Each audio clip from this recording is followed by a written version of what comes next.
Yo, what's going on everybody? 2K16 and I'm back here with another new MyGm series, and today we're going to rebuild the Charlotte Hornets. This team is obviously not as good as it used to be. They did make the playoffs 2 years ago and then got swept by the Miami Heat when their best player at the time, Al Jefferson, went down with a injury and struggled through that whole playoff appearance. But we still got a couple new faces in this team right here, especially my boy Kemba Walker, who has just sprung up and is improving his game. And then we also got a lot of young talent on this team, Jeremy Lin, one of them.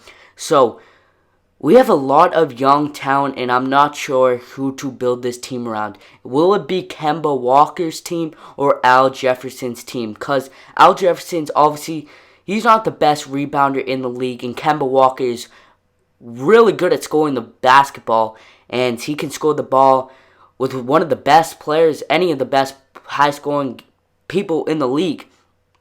He can definitely put the ball in the basket. And Al Jefferson, on the other hand, you kind of have to do a pick and roll every time with him to get him open for a wide open shot, because he's not going to be driving to the hoop every time.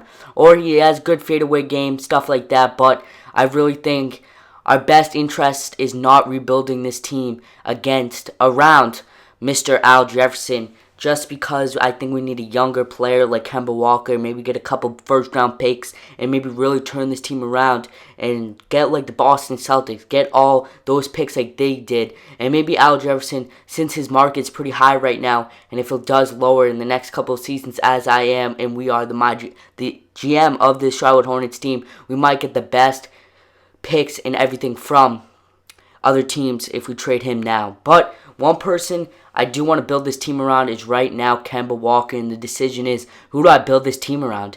Mr. 15, Kemba Walker, young guard, can shoot the ball, score the ball, and assist the ball. He's definitely, in the last couple of seasons, he shot the ball very bad, under 38%, and for us to win games, he has to be shooting the ball much better than 38%, as right here he's knocking down a lot of shots and three-pointers, as you guys can see. But he's definitely going to have another player around him, because he's not going to be like a Steph Curry, LeBron James. He's going to put up 40 in and out if they don't have a good team like LeBron and Steph can. He's not that consistent of a player, and we definitely have to work on his consistency as a player, as he look at him knocking down three balls right here. So one thing we want to improve with him is his consistency if we build this team around him, because it's very hard to build a team around if a player that some games puts up 30 and 10, and then next game they put up 7 and 7. That's definitely not one person you want to build a team around. You kind of want to build a team around a guy that you feel confident in, and you feel like he can do the work of your team if you guys are struggling.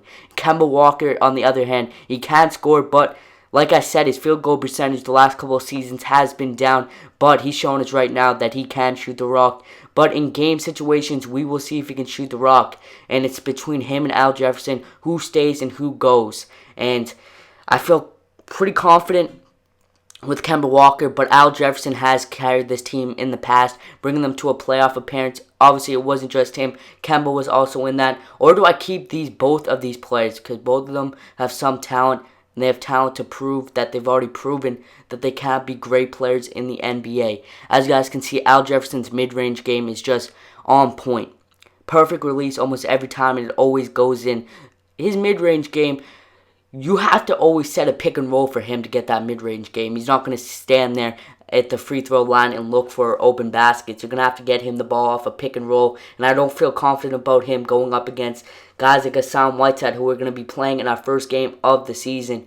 And we will see how he does in the first game of the season. Obviously, he's going to shoot that mid-range game. That's what I like to shoot with Mr. Al Jefferson. He can shoot that ball very well, like I said, and he can carry a team as well. But the thing is, I don't know if you can really build a team around Al Jefferson right now. I don't really like building my team around power forward, center kind of players. I like building them around shooting guards, and forwards. That's really much small forwards, like I'm saying, not power forwards or centers. Just because I feel like the ball is always in their hands, like a LeBron James, Steph Curry, maybe even a Klay Thompson. And I feel like if we trade Al Jefferson at this moment of time, maybe we can get a lot of picks, players, assets that we can take and maybe even build them into star players in the draft As you guys can see right here, Al Jefferson's mid-range, he does not miss. He's money from this mid-range, and I was getting his shot down after a couple shots right here. And he can also bring the ball inside, and he can also do a lot more scoring than we think he can do. But Al Jefferson's big interest, him and Kemba Walker, can they stay healthy? They haven't shown in the past that they can stay healthy that long of a season, especially Kemba Walker. And Al Jefferson, he can either have a breakout season or he can have a season that's lousy. He can go off on some games. He doesn't have the consistency. Like, both of these players do not have a great consistency. And one thing I want to do with Al Jefferson, if we keep him and we rebuild around him, I think we should improve his three-point shot. Because if he has a three-point shot, that is deadly. We also got a lot of young talent on this team. Jeremy Lin, Kamensky, a couple guys that we drafted, and some of the guys we picked up off free agency. And it's going to be a fun year. We'll see how we do. We might keep both of these players and see how we finish out in the standings. But I feel like by the end of the season, we might trade one of these guys. There's definitely going to be a lot of trades, but I'm going to keep it as realistic as I can. And it's going to be one heck of a fun season here in Charlotte. Can we bring them back to a playoff appearance? They missed last season, but we are ready to take up on the Eastern Conference. We're lucky in the Eastern Conference, and we're lucky that we're not in the Western Conference, where it's much harder, and we're lucky that we got a couple superstars on our team that we might trade away. But if you guys do want to see more MyGM episodes, make sure to slap that like button, and also subscribe if you guys are new. And thank you guys for watching. It's been TK Gaming or Tommy, and I'll catch you guys next time. Peace!